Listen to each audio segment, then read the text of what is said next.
Public को तो police प्रशासन अधिकारी है।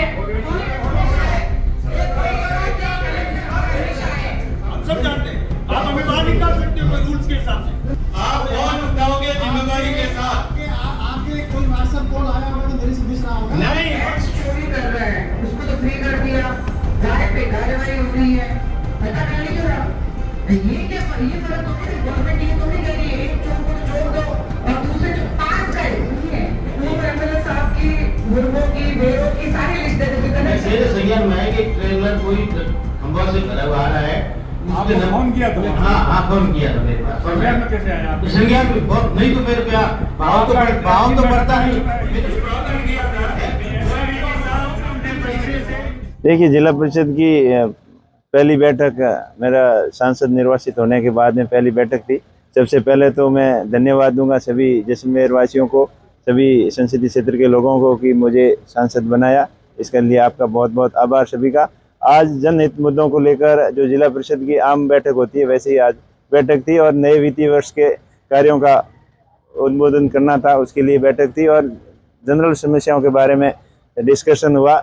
जैसे जल जीवन मिशन के तहत अभी कई काम होने बाकी हैं, उसके लिए विस्तृत प्रोजेक्ट रिपोर्ट के बारे में चर्चा हुई।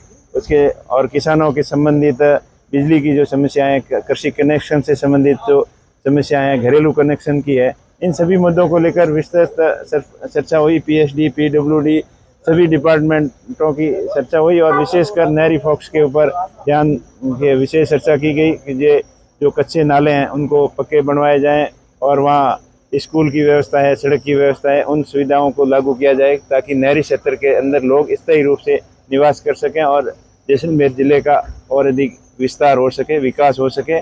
और इसके साथ साथ जो भी जनहितैषी मुद्दे थे, आवासीय योजना से संबंधित, रहवासी योजना से संबंधित, जो कंपनियां यहाँ आई है, ज़मीनें अलॉट हुई है और लोग कई पीढ़ियों से यहाँ बैठे हैं, उनका भी स्थायी समाधान हो, उनको स्थायी जगह पर रखा जाए या उनको डिस्टर्ब नहीं किया जाए, इसके बारे में विस्तृत चर्चाएं हुई। कुल अधिकारियों को सख्त निर्देश दिए गए कि आप विस्तृत योजना बना के भेजें ताकि स्थायी समाधान हो सके।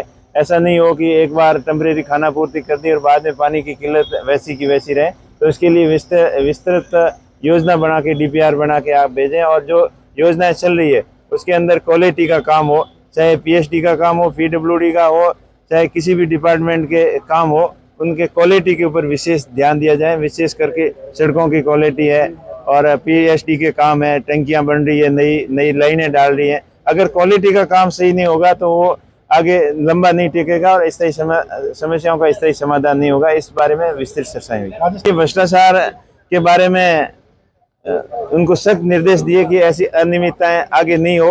तो पूर्ववर्ती सरकारों में पहले जो भी घटना होगी उनको मद्देनजर रखते हुए उनकी निष्पक्षता से जांच करें और आगे कोई भ्रष्टाचार की शिकायत नहीं आए, इसके लिए उनको अफसरों को सख्त हिदायत दी, सख्त निर्देश दिए गए। तो सबसे पहले तो ये चर्चा हुई कि जिन स्कूलों के अंदर किन्हीं कारणों की वजह से भवन नहीं बने, उनको तुरंत प्रभाव से उन स्कूलों के अंदर भवन बने, इंफ्रास्ट्रक्चर अच्छा हो। जो जर्जर हालत के भवन है उनको गिराने के आदेश निकालें और नए भवन का निर्माण करवाएं और डिजिटल एजुकेशन के ऊपर जोर देने के लिए उनको प्रेरित किया कि जिन स्कूलों के अंदर डिजिटल स्मार्ट बोर्ड लगे हुए हैं उनको सुचारू रूप से चलाएं और जहां कमी है उनको हमें बताएं ताकि हम CSR फंड से या संसद निधि से और राज्य सरकार की तरफ से, शिक्षा विभाग की तरफ से जो भी शिक्षा के क्षेत्र में कमी होगी उनको पूरा करने का प्रयास करेंगे। चाहे भवन हो, चाहे डिजिटल एजुकेशन की बात हो, स्मार्ट बोर्ड की बात हो या बच्चों की सीटिंग व्यवस्था की बात हो, स्टाफ की बात हो, प्रत्येक मुद्दे पर को गंभीरता से लेते हुए उनका स्थायी समाधान निकालेंगे। जैसलमेर की भौगोलिक स्थिति इस टाइप की है, बहुत लंबा भूभाग है, लंबा क्षेत्र है, तो सही ढंग से मॉनिटरिंग की भी कमी है और बहुत बड़ी अनियमितताएं हैं। उसके लेकर काफ़ी चर्चाएं हुई और सीओ साहब को सख्त निर्देश दिए गए कि इनमें अनियमितताएं कम से कम हो और लोगों को ज़्यादा से ज़्यादा नरेगा स्कीम का फायदा हो। हमने सदन में अपनी मांगे रखी और हमने जिला प्रशासन के उच्च अधिकारी इस बैठक में नहीं आए। कलेक्टर साहब को इस मीटिंग में आना चाहिए। पुलिस विभाग का एक प्रतिनिधि भी नहीं है। आज कानून व्यवस्था देखो, पत्रकारों पर हमला हो रहा है, उसके आरोपी गिरफ्तार नहीं हो रहे हैं। ऐसे पोखरण में कई चोरियां हो रही है, उसकी अभी तक कोई बरामदगी नहीं हुई। तो ऐसे कई प्रकार के कानून व्यवस्था बिगड़ रही है, भ्रष्टाचार चरम सीमा पे है, तो प्रशासन ध्यान नहीं दे रहा। आज बैठक के माध्यम से हमने चेताया है कि जल्दी से जल्दी आप इस पे एक्शन लें, नहीं तो हम आने वाले समय में यदि विपक्ष को सड़कों में भी उतरना पड़ा हम उतरेंगे और जनता को न्याय ले लेंगे। जनता के लिए, जनता के हितों के लिए हम कभी पीछे नहीं हटेंगे। जब से राजस्थान सरकार आई है, डबल इंजन की सरकार, अधिकारियों पर इतना दबाव है, वो ईमानदारी से अपना काम नहीं कर रहा है। अभी उड़ान योजना का जो पैड चोरी हुई है सैनिटरी, उसकी अभी सही तरीके से जांच ही नहीं हो रही है। उसमें भाजपा के जनप्रतिनिधि और उसके कार्यकर्ता साथ में जुड़े हुए हैं। एक तो गिरफ्तार हो गया और अभी बाकी बड़े फरार चल रहे हैं।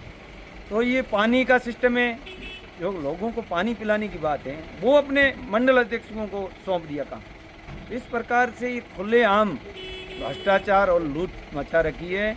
अब हम विपक्ष इतने दिन आचार संहिता के कारण हम बड़ा आंदोलन नहीं कर पाए, पर अब हम प्रशासन को चेताते हैं, यदि ईमानदारी से, पारदर्शिता से लोगों की सेवा नहीं की तो हम सड़कों में उतरेंगे। ये मुद्दा अब हाई लेवल का हो चुका है, इसकी मॉनिटरिंग राज्य सरकार अपने स्तर पे कर रही है। अभी हमने सदन में मुद्दा उठाया है, तो जो अधिकारी आए थे उन्होंने हमें विश्वास दिलाया है, हम इसकी मॉनिटरिंग पारदर्शिता से करेंगे। जो भी इसमें दोषी हैं इसमें कोई बख्शा नहीं जाएगा।